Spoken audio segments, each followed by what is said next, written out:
ঈশ্বরের চমৎকারের কাছে নীলাঞ্জনার বড় বড় চক্রান্তও এবার ফেল করে গেল। হ্যাঁ বন্ধুরা, ভিডিওটা লাইক দিয়ে দেখতে থাকুন। যে মুহূর্তে কিনা রাই উত্তেজিত হয়ে পড়ে, ঠিক সেই সময় অনির্বাণ বলতে থাকে যে রাই একটু শান্ত হয়। এরকম করে উত্তেজিত হওয়াটা তোমার শরীরের পক্ষে মোটেও ঠিক না। ঠিক সেই সময় রাই বলতে থাকে যে অনির্বাণ, ডক্টর সব কী সব বলছে বলো তো, সে নিশ্চয়ই আমাকে মিথ্যে কথা বলছে, তাই না? আমাদের সন্তানটা কোনো মতে আমাদের কাছ থেকে চলে যেতে পারে না, এই পৃথিবী থেকে চলে যেতে পারে না। বলো, আমার সন্তানটা আমার গর্বে আছে, বলো না অনির্বাণ, তুমি কথা বলছো না কেন, বলো, আমাকে উত্তর দাও। ঠিক সেই সময় অনির্বাণ যখন মাথা নিচু করে চুপ হয়ে যায়, ঠিক সেই সময় ডক্টর বলতে থাকে যে দেখুন ম্যাডাম, আপনি এখন এরকম করে অস্থির হলে কী করে চলবে বলুন তো? এই কথাটা আপনার আগে ভাবা উচিত ছিল, যখন কিনা আপনি নিজের প্রতি অবহেলা করেছেন। আপনি খুব ভালো করেই জানতেন যে আপনার জন্য এই প্রেগনেন্সিটা কতটা ক্রিটিক্যাল একটা জিনিস হয়ে দাঁড়িয়েছে, কারণ আপনার আগের কেসের সাথে কিন্তু আপনার প্রেগনেন্সিটা যথেষ্ট পরিমাণে একটা টাফ কেস হয়েছিল, এবং তার জন্য আমরা বারবার করে আপনাকে সাবধান করেছিলাম। কিন্তু তার শর্তে কেন আপনি নিজের প্রতি এতটা অবহেলা করতে গেলেন বলুন তো? আপনার অসাবধানতার কারণেই আজকে আপনি আপনার সন্তানটাকে খোয়াতে চলেছেন। আমরা লাস্টবারের মতন আমাদের যাবতীয় যা কিছু চেষ্টা করার সে সব কিছু চেষ্টা করেছি, এবং আমাদের মিস্টার অনির্বাণ বলতে আপনাকে বাধ্য হতে হচ্ছে যে আপনার সন্তানটা আমরা আর বাঁচাতে পারলাম না, আমি সরি।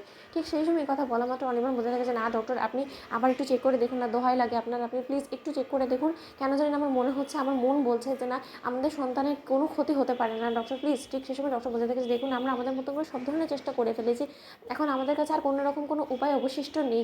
ঠিক সেই সময় কথা বলে যখন ডক্টর সেখান থেকে চলে যায়, ঠিক সেই সময় রায় অঝরে কাঁদতে থাকে এবং বলতে থাকে যে অনির্বাণ, তুমি প্লিজ ডক্টরকে একবার অনুরোধ করো না।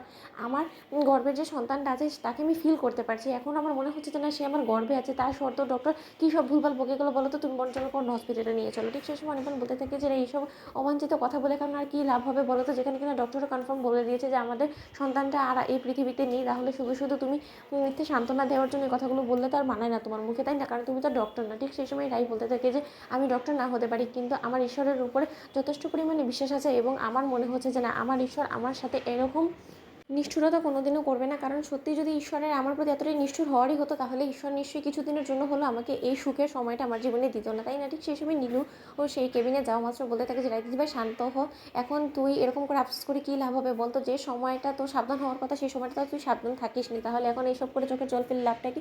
ঠিক সেই সময় রাই বলতে থাকে যে একদম তুই আমাকে ছবি না নিল, আমি কোনো রকম কোনো কথা বলছি না বিধায় তুই যদি আমার এই অবস্থার কোনো রকম কোনো সুযোগ নেওয়ার চেষ্টা করিস, তাহলে আমার থেকে খারাপ কেউ হবে না। অন্যদিকে যখন রাইয়ের হাজারো অনুরোধের পরে ডক্টর আরও একবার সোনোগ্রাফি টেস্ট করতে বাধ্য হয়ে পড়ে, ঠিক সেই সময় ডক্টর বলতে থাকে যে দেখুন ম্যাডাম, এটাই কিন্তু লাস্ট সোনোগ্রাফি টেস্ট হবে, এরপরে কিন্তু আমরা কোনো রকম কোনো টেস্ট করবো না।